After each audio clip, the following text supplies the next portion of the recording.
À quel moment la BNP a fauté dans ce dossier? Où commence son implication, si je puis dire?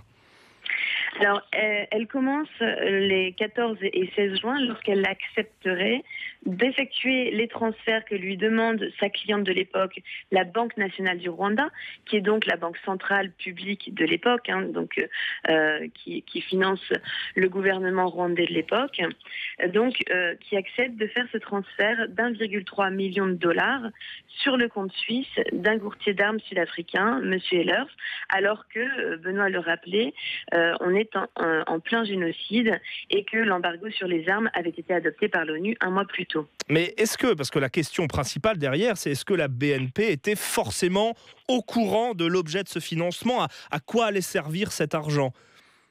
Bien sûr, c'est la question principale, mais lorsqu'on est en plein génocide et que l'ordre de virement émane de la Banque nationale du Rwanda pour une somme aussi importante et que nous sommes donc en présence d'un professionnel qui avait déjà des obligations, a priori à l'époque, de se renseigner sur la destination des fonds et l'objet des fonds en cas d'opération inhabituelle, il est très difficile de penser que la BNP ne savait pas que ce transfert allait servir à l'achat d'armes. D'autant plus que d'autres banques, comme la banque Bruxelles-Lambert, ont été sollicitées et qu'elles ont gelé les fonds.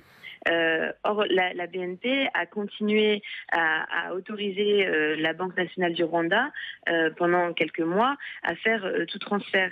Et d'après d'ailleurs le détaché de cette banque Bruxelles-Lambert, il était impossible à l'époque d'ignorer que le gouvernement rwandais avait vraiment un besoin crucial d'argent pour pouvoir justement continuer à perpétrer le génocide. Alors 23 ans plus tard, vous espérez quoi avec ce dépôt de plainte? Une enquête, qu'on fasse toute la lumière?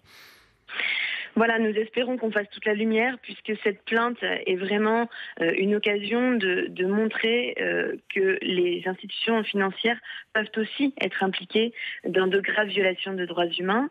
Dans le cas du génocide rwandais, les responsabilités institutionnelles, militaires, étatiques ont été progressivement mises en lumière, mais il ne faut pas oublier le rôle des investisseurs privés. Et c'est ce que nous espérons aussi montrer avec cette plainte au moment de cette nouvelle législature. On est en droit donc de s'interroger sur la position que prendra le gouvernement sur la régulation de la finance de façon générale.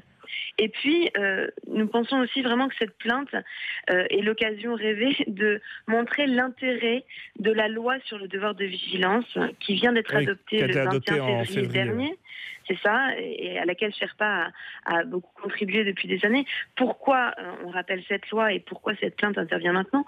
Parce que cette loi appliquée aux banques permettrait précisément d'éviter l'implication des institutions financières dans de graves violations de droits humains de façon générale, pas seulement dans le génocide, puisque le code pénal, lui, s'en charge.